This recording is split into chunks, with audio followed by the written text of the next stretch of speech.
Assalamualaikum warahmatullahi wabarakatuh. Halo semuanya, perkenalkan nama saya Rizky Aulia Ramadhani dengan akhiran 131 yang akan bertugas sebagai moderator dalam penyampaian materi pasar oligopoli.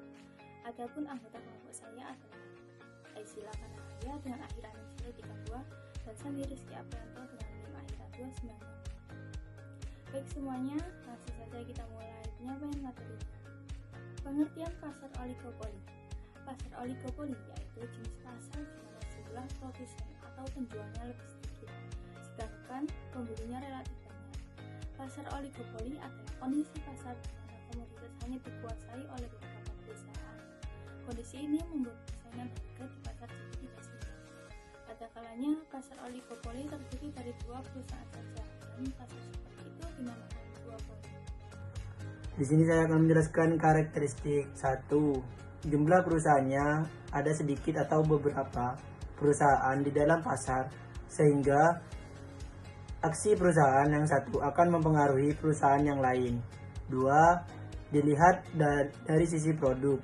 Produk yang dihasilkan terdiferensiasi maupun tidak atau homogen. 3. Baris to entry atau hambatan untuk masuk. Terdapat hambatan yang cukup kuat yang menghalangi perusahaan baru untuk memasuki pasar oligopoli. Hambatannya berupa hak paten, modal yang terlalu besar, reputasi, dan lain-lain.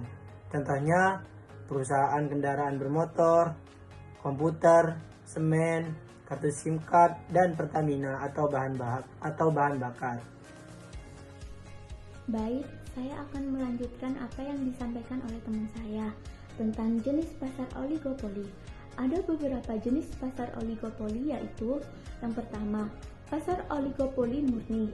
Pasar yang hanya menjual satu jenis produk tetapi dengan varian yang cukup banyak. Harga jual antar penjual tidak jauh berbeda dan dipengaruhi oleh produsen utama. Yang kedua, pasar oligopoli terdiferensial. Pasar yang menjual satu jenis produk tetapi harga jualnya berbeda-beda.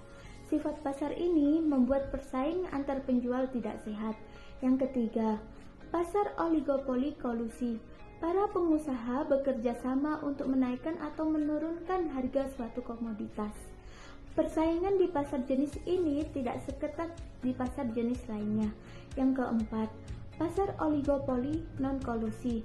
Sebelum menaikkan harga produk, pengusaha yang tergabung di dalamnya wajib memantau perkembangan pasar dan kondisi kompetitor. Macam-macam pasar oligopoli. Yang pertama, oligopoli murni, menjual barang yang homogen, biasanya banyak dijumpai dalam industri yang menghasilkan bahan mentah, contohnya pasar semen dan produsen bensin. Yang kedua, oligopoli diferensial, menjual barang berbeda jumlah, mempunyai karakteristik tertentu. Barang seperti itu umumnya adalah barang akhir, contohnya pasar mobil dan pasar sepeda motor. Bentuk hambatan untuk masuk industri oligopoli. Terdapat hambatan yang cukup kuat yang menghalangi perusahaan yang baru untuk memasuki pasar oligopoli, antara lain A. Hak paten, B. Modal yang terlalu besar, C. Perusahaan. D. Pada umumnya perusahaan oligopoli perlu promosi secara iklan. Iklan secara terus-menerus sangat diperlukan oleh perusahaan oligopoli yang menghasilkan barang yang berbeda corak. Kelebihan dan kekurangan pasar oligopoli.